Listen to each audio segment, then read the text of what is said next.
Lorsque Moïse, en descendant de la montagne, vit l'assemblée adorer une idole et s'adonner au péché, il brisa dans sa colère les tables de pierre. Exode chapitre 40, verset 20.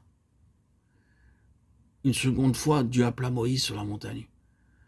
Dieu écrivit alors à nouveau les commandements sur 2 autres tables de pierre, puis ordonna à Moïse de les mettre dans l'arche, car elle n'était pas en sécurité entre ses mains. Même le plus grand des prophètes ne pouvait pas préserver la parole de Dieu. C'est pourquoi elles avaient été placées dans l'arche. Dieu avait montré que ce n'était pas par le moyen de grands docteurs, de grands prédicateurs, de grands professants ou de prophètes que sa parole serait préservée, mais seulement par le Seigneur Jésus-Christ. Frères et sœurs en Christ, c'est la leçon à retenir pour aujourd'hui. Quand le Seigneur Jésus a la première place dans nos vies, alors et alors seulement, la parole de Dieu apporte la vie dans notre vie intérieure. Nous exultons de la puissance de Dieu. Nous sommes alors vivants, réellement, non pas dans notre boîte crânienne, de manière intellectuelle, emprisonnés dans cette tour d'argent, dans cette cage d'or à laquelle nous nous complaisons, qui est notre mental, mais dans notre vie et dans nos cœurs, en communion avec le Saint-Esprit, nous vivons la parole de Dieu qui nous apporte la vie véritable. Les paroles de Dieu sont inscrites dans nos cœurs de chair et plus dans nos cœurs de pierre. Nous vivons la parole. Nous témoignons de la présence de Dieu dans nos vies. Malheureusement, aujourd'hui encore, force est de constater beaucoup de gens qui dépendent seulement de l'enseignement.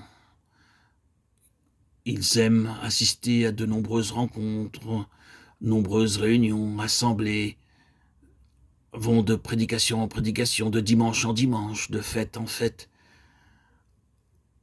Ils écoutent tous les enseignements différents, mais ils ne donnent pas au Seigneur Jésus la première place dans leur cœur.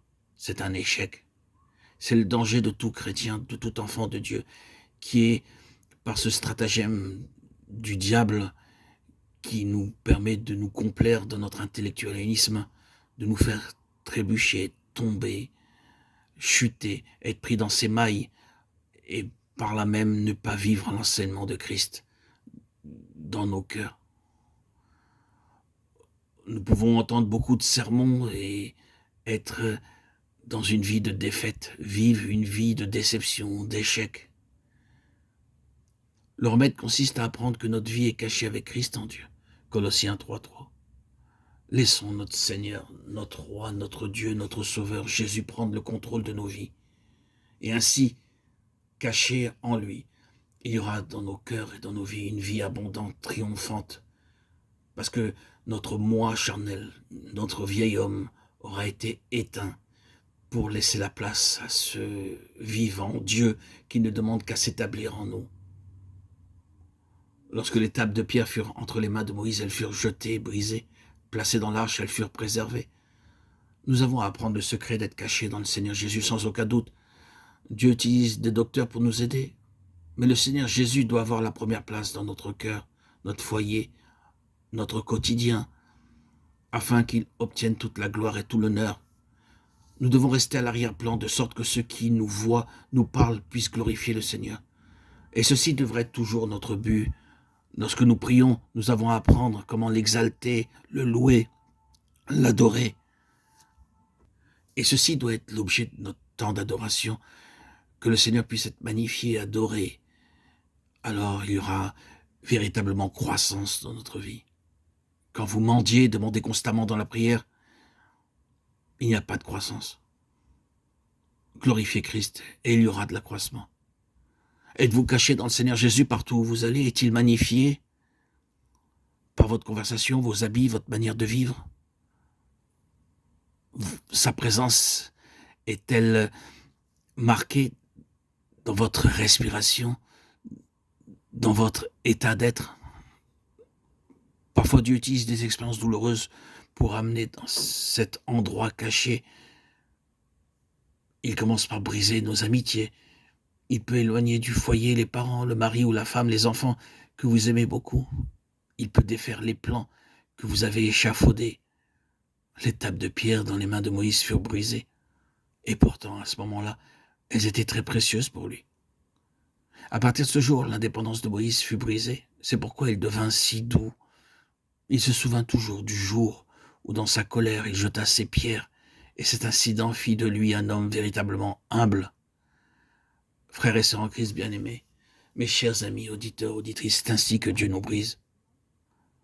Plusieurs d'entre nous seront très durs à briser, tellement leur entêtement est fort.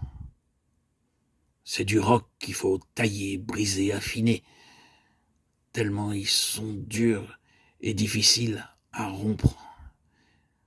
C'est très difficile pour nous, frères et sœurs en Christ, de changer nos voies parce que nous voulons toujours suivre la nôtre. Mais regardons à Moïse. Moïse a pris le secret du succès en étant lui-même brisé.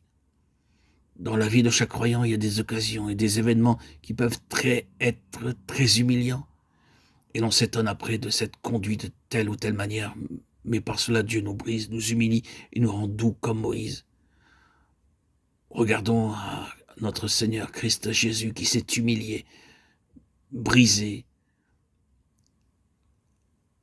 Alors seul, ainsi, nous voudrons réellement nous cacher dans le Seigneur et trouver qu'il est tout pour nous.